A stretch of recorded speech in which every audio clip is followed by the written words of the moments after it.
आज मी बनवणार आहे चीज केक। चीज केक बनवण्यासाठी इथे मी ओरिओचे बिस्किट्स घेतलेले आहेत आणि व्हॅनिला फ्लेवर आहे।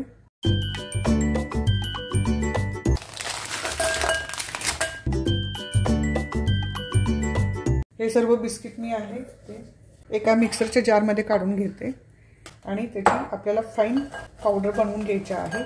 एकदम छान पावडर बनवून घेतलेली आहे। आता एका बाउल मध्ये काढून घेऊया।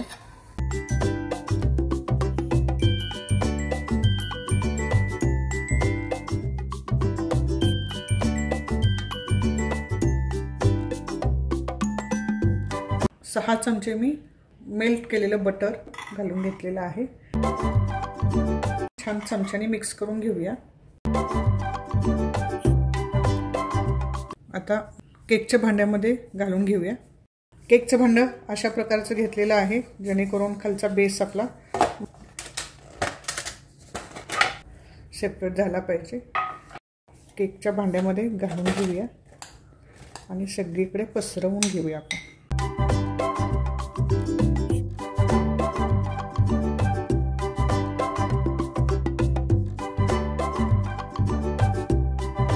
असं छान दाबून घेतलेलं आहे। आता हे आपण फ्रीज मध्ये 10 मिनिटांसाठी सेट व्हायला ठेवूया। एका बाउल मध्ये मी 150 ग्रॅम डार्क चॉकलेट घेतलेलं आहे। आता हे आपण मेल्ट करून घ्यायचं आहे। तर मेल्ट करण्यासाठी मी इथं एका पातेल्यामध्ये पाणी ठेवलेलं आहे। पाण्याला छान उकळी आलेली आहे। डार्क चॉकलेट मेल्ट होण्यासाठी ठेवून देऊया। तर हे अधूनमधून थोडंसं हलवत राहायचं आहे।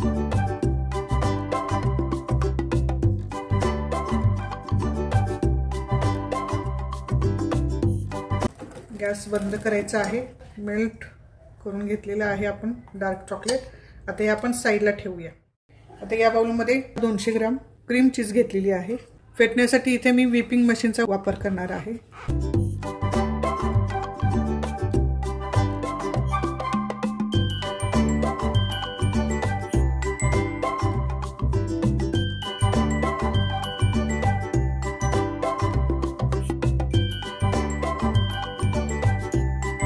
अर्धी वाटी पिठी साखर घालून घेते।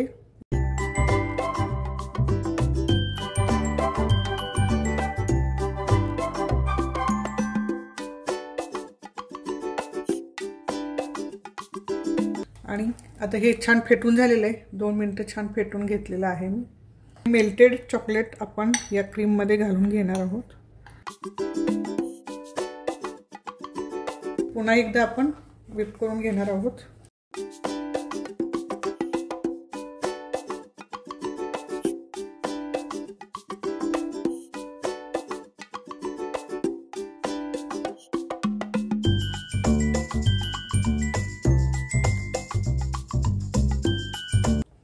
आता हे छान तयार झालेलं आहे। आता आपण हे साइडला ठेवूया।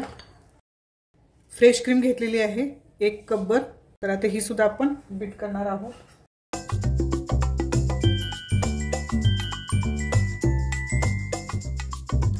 एक चमचा पिठी साखर घालून घ्यायची आहे। 1 चमचा पिठी साखर घालून पुन्हा मी थोडंसं फेटून घेणार आहे।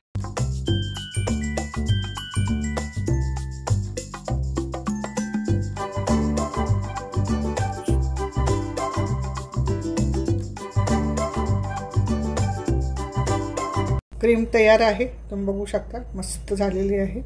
चॉकलेट चीज क्रीम मध्ये आपण हे क्रीम घालून घेणार आहोत। पुन्हा एकदा आपण याच व्हिपिंग मशीनने मिक्स करून घ्यायचं आहे।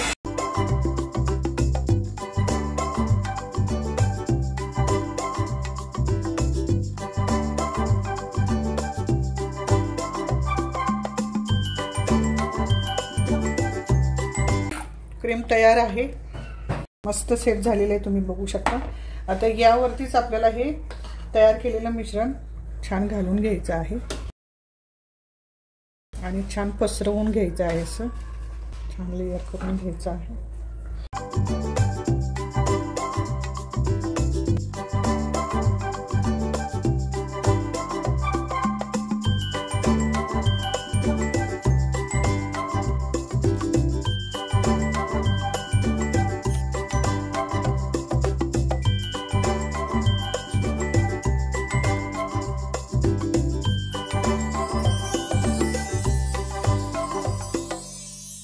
तर हे गणाश मी डार्क चॉकलेट आणि बटर घेऊन थोडंसं गरम केलं आणि थंड झाल्यानंतर आपण हे वरती छान लेयर घालून घ्यायचं आहे मस्त.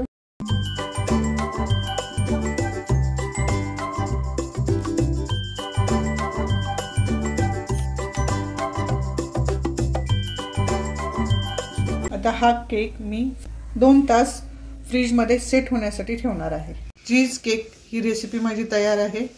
तुम्ही नक्की ट्राय करा आणि तुम्हाला जर ही रेसिपी माझी आवडली तर माझ्या व्हिडिओला लाईक करा, शेअर करा आणि जे माझ्या चॅनलवरती नवीन आहेत त्यांनी माझ्या चॅनलला सबस्क्राईब करायला विसरू नका. धन्यवाद.